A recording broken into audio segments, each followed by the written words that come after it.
Or like, for you? 2014. The whole 2014. Ano siya eh, talagang... Siyempre ngayong Christmas, di ba? Diyan lumalabas yung mga emotion. Ba't mo na ako gano'n, no? Nagiging emotional yung mga tao.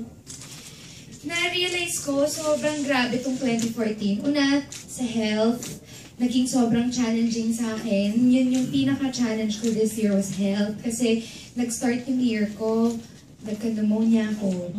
December 31 birthday ng lola ko nung nagka-pneumonia ako last year.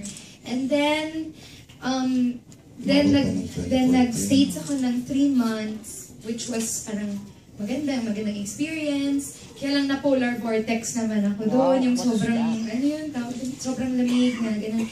So, umuwi ako. And then, blessing, I did Ikaw Lamang. And then, blessing din na nanalo ko ang award for Ikaw Lamang. Nalo ko ang award for Boy Golden. Oh, at the PFPC members are here pala. Thank you so much po. So, napaka-ganda po nung parang return after nung nagkasakit ako. May blessing naman palang parating. Then after nun, nagka-dengue naman po ako ng 1 month. Na parang sa set ko kung nakuha yung nakagat ako ganun. Dengue ako ng 1 month akong down. Kasi ang hirap po pala talaga ng dengue. Hindi, parang may humigop ng lakas ninyo for like 1 month. Ganun. And then after nun, yun nga po, syempre may nangyari sa family, yung lola ko po. So, parang downer na naman. Pero biglang nagka-project naman for Christmas na bigay rin ng Dreamscape. So, and ang ganda po ng feedback, ang ganda po ng naging response rin po ng mga boss, ng management, ng mga taong nakapanood. So, eventful ng 2014 ko po talaga. Sobrang extreme na high, tas extreme din na low. Kaya, siya? Jam-packed. Very meaty year. Yeah, thank you. Yung isang card, anong enjoy mo sa role na ito? And then, nakarelate, how tough was it or how easy? What's your character name? Si Ana Salcedo. It was nice. It was parang very refreshing kasi naramdaman ko na parang naglalaro lang ako. Kami, working with him was also a very interesting experience kasi for the first time, shinare namin yung meron kami sa camera, sa ibang tao. Natakot kami at first, pero nakuha namin tapusin and then ngayon, meron na kami papalabas, i-share sa inyo.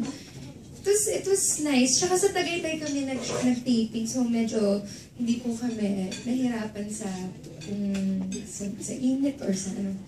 Maganda po yung naging relaxed yung set. Iba yung scenery, malamig, feel na feel mong magpapasko na talaga. Okay. Yeah, last question. Casey, anong naging effect sa'yo ng mga awards na natanggap mo this year? Inspired.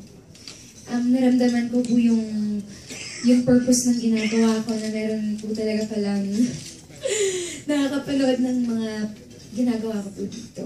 And all of the hesitation na nagkaroon ako na reject ko yung mga projects and then yung nakita kong support sa akin ng Dreamscape and yung belief nila sa akin po, parang sobrang naging fulfilling yung experience na ayoko siyang gawin and then nung lumabas ako sa comfort zone ko, bigla ko pong nakita na pwede po talagang magbago yung mold ng isang tao, yung shape ng isang tao, kung maganda po yung material, maganda po yung team na gagawa, kung kung maganda po yung pinaniniwalaan ng mga producer ng mga gumagawa ng soap or ng project yung ginagawa nila, kung quality project siya, maganda po yung kakalabasan. So I'm very thankful.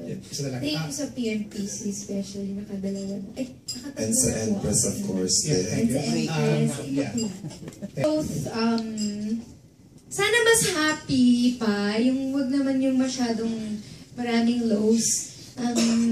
Mas maging parang refreshed yung 2015 na maging healthy naman ako pero payat. Tsaka yung bang take on pa ng mas ibang roles na naman po. Yung para lagi pong naging parang Meryl Streep. Na? Oh. Yes, thanks a lot. Thanks, Sister Tolima. Birthday po si Frankie noong December 16, which was parang one day, ay parang 41st, nag-40th si Mita ng 15. Ay, ba? 10 or 15, then 16, nag-birthday si Frankie. Ramdam na ramdam po namin yung pagkawala niya. Kasi first family event yun na wala siya. Usually siya yung pinaka-first na nandun. Thank you. So first year pa lang, first Christmas na wala si Mita Eileen. Must be hard. Difficult. Okay, sorry for that case. More questions, A? Yes, Marie, each we have a question from Tita Mercy Leal. Ay, may tanong. Ako, Tita Mercy.